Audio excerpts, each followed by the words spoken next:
Josh Harvey of Fox Sports Next and Big Red Report.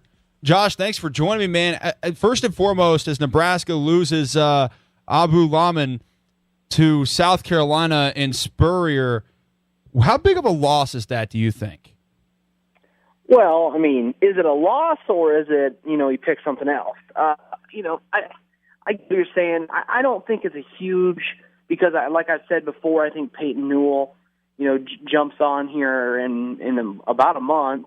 So there's one BT. You always want a guy who can play 4 years if you can, get it. And the fact that Mamin would come in with Vincent Valentine and Aaron Curry both being juniors, I don't know how big of a loss it is. Also, you have to remember there's another junior college defensive tackle out there named Claude Pallon from Mesa, 6'5", 275. Considering really Nebraska and Washington State right now are his top two, and we're hearing that he'll visit down the road. And so they have their hand in with some other junior college defensive tackles, and Pallon's a guy who's actually rated by some even than higher on some lists. And so I don't know how big of a loss it is. It's obviously a position that Nebraska fans have wanted to see a junior college product the last couple of years, and they haven't seen one. There's still a chance to get one, but I think they're going to be pretty happy here in about a month when they get Peyton Newell. Josh, I guess, are you seeing more anger from the fans as you bring up kind of, I don't know, looking at it yesterday, there was, I guess, a lot of excitement because it looked like Abu enjoyed his trip to Lincoln, enjoyed going to Nebraska and standing at the at the top of Memorial Stadium and everything. But then, shortly thereafter, everybody saw that South Carolina was still his top choice. What's sort of the reaction you saw from fans? Well, I think the biggest thing is, I think if it would have been, Alabama offered over the weekend. If it would have been somebody like Alabama swooping in, I think maybe fans would have been a little more upset, because why would you pick a place like Alabama if you're a junior college product when you're probably going to be behind four or five guys gotten in through over the years? I think the majority of the fans, at least on my message board, understood that because it was South Carolina, that it was kind of acceptable because he's a North Carolina guy. It always seemed like he was somewhat favoring South Carolina during the process in interviews, and for him to kind of have a chance to go closer to home, I think a lot of fans understood it, at least on our message boards. And so I think if it had been anybody else, I think fans would have had a tough time, swallowing it. But I do say this, obviously Nebraska, they spiked his interest enough to not pick South Carolina right off the bat. He did want to visit. And it sounded like the visit maybe went better than even he expected, but in the end it was, I think, returning closer to home that really kind of pulled him to SC. I'm joined by Josh Harvey of Fox Sports Next and Big Red Report here on Drop the Mic. You brought up Vincent Valentine, who's an interesting guy. I think a lot of people are looking to him to step in and play next to Thaddeus Randall at the defensive tackle position. What do you see from him that's exciting? Well, I think out of high school, I think the biggest thing that people saw was just the fact that he was able to wreck backfields, and it was a situation where he'd be double teamed, and it didn't really stop him. I had my concerns a little bit coming out of high school. I actually projected Aaron Curry to be the better defensive tackle after their careers at Nebraska was over. And at least right now, I think that projection is somewhat on the right path. I think with Vincent right now, out of the spring and even Bo Pelini at Big Ten Media Days, I think the biggest thing that he's got to learn is that he can't use his size at this level like he did in high school. I think too many times he kind of just bull rushed and did whatever he wanted, and maybe along the way picked up some bad habits.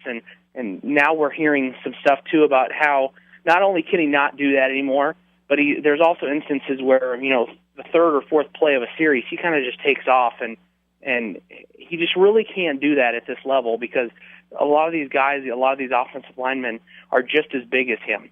And so right now, because of the comments coming out of the spring, because of the comments that we heard from Bo in Chicago, I would guess Vincent Valentine is probably a second-string defensive tackle unless something major happens in fall camp. I think he'll get reps. I think he's going to be a guy that a lot of fans, I could see a situation where a lot of fans get upset because he'll come in for a couple plays and really turn it on and maybe wreak havoc. But it's a situation where I think the coaching staff's going to be afraid. Can we trust this guy on an 8-play series or a 9-play series to try and stop an offense? And because of that, I think you're going to see a lot of Thad Randall if he's healthy, and probably next to him, a lot of Aaron Curry or Kevin Williams.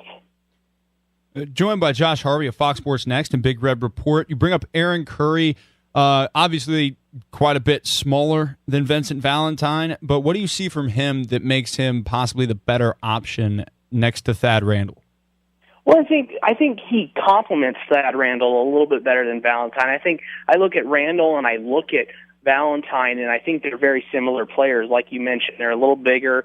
They're kind of those run-stop, just throw their weight around in the middle. I think Aaron Curry's a little more crafty on the inside. I think he uses his speed. At least he did in high school. It's tough because we haven't really gotten too many opportunities to see him in practices and whatnot. But coming out of high school, he was a guy that loved to use his speed, loved to use his hands, and got good leverage. I think he's just somewhat of a different player than that Valentine, who he's not necessarily a plugger, and that's why I think he complements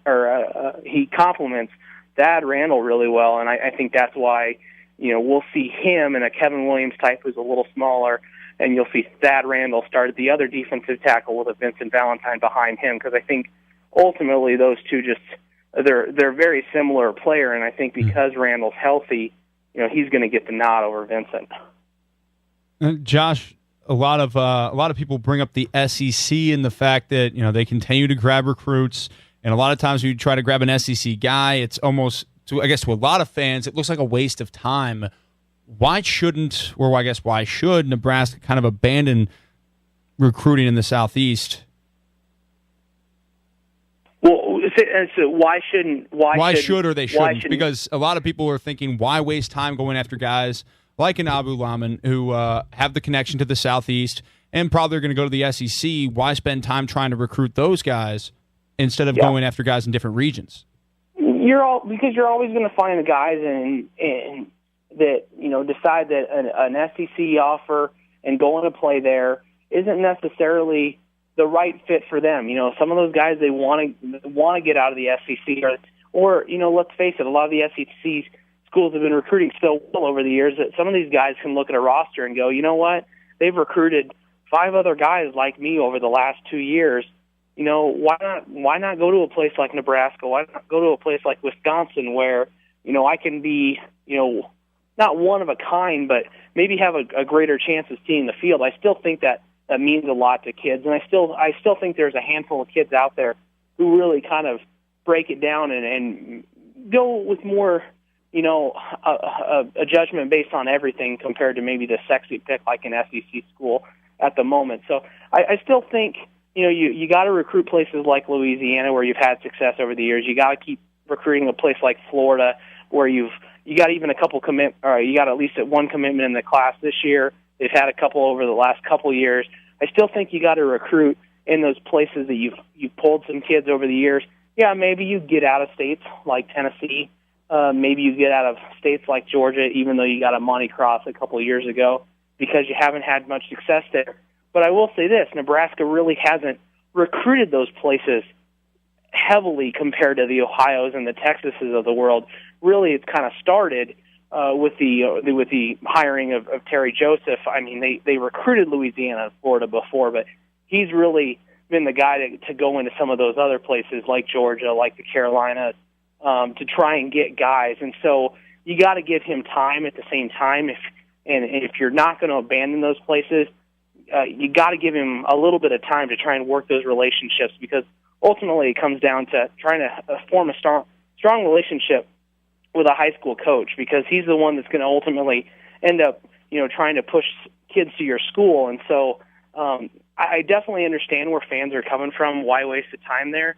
But I think ultimately, if you want Nebraska to be a national program, they have to go in some of those states and at least make an effort. Talking with Josh Harvey of Fox Sports Next and Big Red Report. Josh, looking at this year's team a little bit, I saw you write about Quincy Enunwa and kind of writing about a profile of him A lot of the talk is always about Kenny Bell, but obviously Quincy Enunwa brings kind of a different skill set to the table. What do you see about him that makes him so important to this year's team? Well, Bo Pelini talked about how they kind of want to try and utilize him a little more this season, which they haven't necessarily done in the past. And what I took away from it is, I think if you're wanting to get him involved, he's the type of guy who can be a nightmare for a defensive coordinator, because if you put him on the outside with a smaller corner, like Bo said, he's going to beat that guy up. And if you put him on the inside in the slot, which we really haven't seen them do a ton, there's not going to be many linebackers that can run with him. Yeah, they're going to be able to, depress him, and they're going to be just as big as him, but he is going to be able to really outrun any linebacker that he comes across. And so I think for them, they're just going to try and use him the best they can to make a defensive coordinator just kind of get upset and know where he's on the field at all times, because the last couple of years, I don't know if we've always seen that. It just seemed like he's always been a guy on the outside. And last year, his numbers were good. But I think they're realizing that, there's an opportunity here to really kind of utilize him more. I could even see him in some packages where maybe he gets a little work at tight end. That's been kind of a rumor over the last couple of years. And I think last year it kind of came up even more with the fact that there was a couple junior college tight ends that they didn't land, and people were concerned about the position.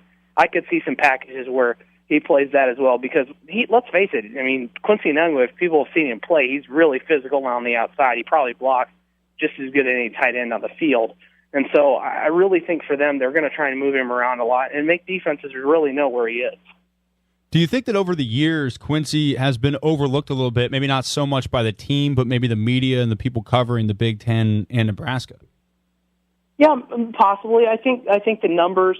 I think the numbers have probably not helped his cause a little bit, but I think when you talk to a coach like Rich Fisher, it becomes quite evident how big of an impact he's made on this team. And obviously, he's a team captain this year, so the coaching staff felt strongly enough that he plays a big impact on this team. But I think those things like those big blocks on the outside to get a running back 4 or 5 extra yards kind of go unnoticed, and it might be a situation where next year fans really realize how big of an impact he did play on this team. Joined by Josh Harvey of Fox Sports Next and Big Red Report. Josh, you wrote a little bit about Taylor Martinez and the possibility of him being a quarterback in the NFL. We see the changes happening. We see more running quarterbacks in the league. What are the chances that Taylor could end up going to the next level? Oh, I don't think very high, to be completely honest. And I think a lot of people read the article and thought I thought so.